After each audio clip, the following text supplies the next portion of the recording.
Awal penemuan, di sebuah kota kecil, ada rumah tua di ujung gang yang sudah lama kosong. Rumah itu ditumbuhi tanaman liar, dengan jendela-jendela berdebu dan cat yang mengelupas. Penduduk setempat jarang melewati rumah itu, apalagi setelah matahari terbenam. Desas-desus mengatakan rumah itu dihuni oleh sesuatu yang tidak terlihat. Namun, Tio, seorang pemuda yang baru saja pindah ke kota itu, tidak percaya pada cerita-cerita seram. Suatu malam, karena penasaran, ia memutuskan untuk mengintip rumah tersebut. Malam pertama di rumah tua. Dengan membawa senter, Tio menyelinap masuk melalui pintu belakang yang setengah terbuka. Rumah itu gelap dan berdebu. Ada bau lembab yang menyengat, seperti kayu basah dan sesuatu yang membusuk. Di ruang tamu, ia melihat perabotan lama yang tertutup kain putih, seperti rumah itu ditinggalkan tergesa-gesa. Saat ia melangkah lebih jauh, suara aneh terdengar. Kerik-kerik, seperti suara langkah kaki yang sangat pelan di lantai kayu. Tio berhenti dan menyorotkan senternya ke sekeliling, tapi tidak ada apa-apa.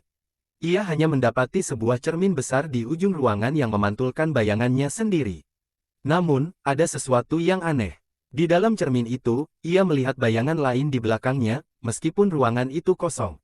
Ketika ia menoleh, tidak ada apa-apa. Namun, bayangan itu tetap ada di dalam cermin, diam-diam mengamatinya. Gangguan misterius. Tio merasa ada yang tidak beres dan memutuskan untuk pergi. Namun, saat ia mencoba membuka pintu belakang, pintu itu tidak mau terbuka. Seolah-olah ada sesuatu yang menahannya. Ia mendengar suara langkah kaki lagi, kali ini lebih keras dan lebih dekat. Jantungnya berdegup kencang. Ia mencoba menenangkan diri dengan berpikir itu hanya tikus, sampai suara pelan seperti bisikan terdengar di telinganya, "Kenapa kamu di sini?" Suara itu dingin dan datar, membuat bulu kuduknya berdiri. Ia berbalik, tapi tetap tidak ada siapa-siapa. Penampakan di tangga. Saat mencoba mencari jalan keluar, ia melihat tangga tua yang menuju ke lantai atas. Penasaran bercampur takut, ia menaiki tangga itu. Setiap langkahnya diiringi suara kayu yang berderit. Di lantai atas, ia menemukan sebuah kamar dengan pintu yang setengah terbuka. Di dalam kamar itu, ia melihat kursi goyang yang bergerak perlahan, meskipun tidak ada angin. Di atas meja kecil di sebelah kursi, ada foto keluarga yang sudah menguning. Foto itu menunjukkan seorang pria, wanita, dan seorang anak perempuan kecil. Tapi wajah mereka terlihat buram, seolah-olah sengaja dihapus. Saat Tio memperhatikan foto itu, suara tawa kecil terdengar di belakangnya.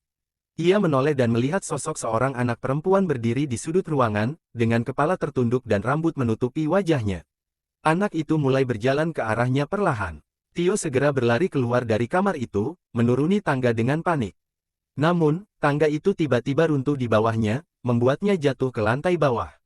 Dalam kondisi kesakitan, ia merangkak menuju pintu depan. Ketika ia mencoba membuka pintu itu, ia merasakan tangan dingin menyentuh pundaknya. Ia tidak berani menoleh. Dengan sisa tenaganya, Tio mendorong pintu itu sekuat tenaga. Pintu akhirnya terbuka, dan ia berlari keluar tanpa melihat ke belakang. Keesokan harinya, Tio menceritakan apa yang terjadi kepada seorang tetangga. Tetangga itu terkejut dan mengatakan bahwa rumah itu dulunya milik keluarga yang tewas dalam kebakaran. Anak perempuan mereka dikabarkan hilang, dan jenazahnya tidak pernah ditemukan. Warga percaya arwah keluarga itu masih menghuni rumah tersebut, terutama anak perempuan mereka, yang sering terlihat oleh mereka yang nekat masuk ke dalam. Sejak kejadian itu, Tio tidak pernah mendekati rumah tua di ujung gang lagi.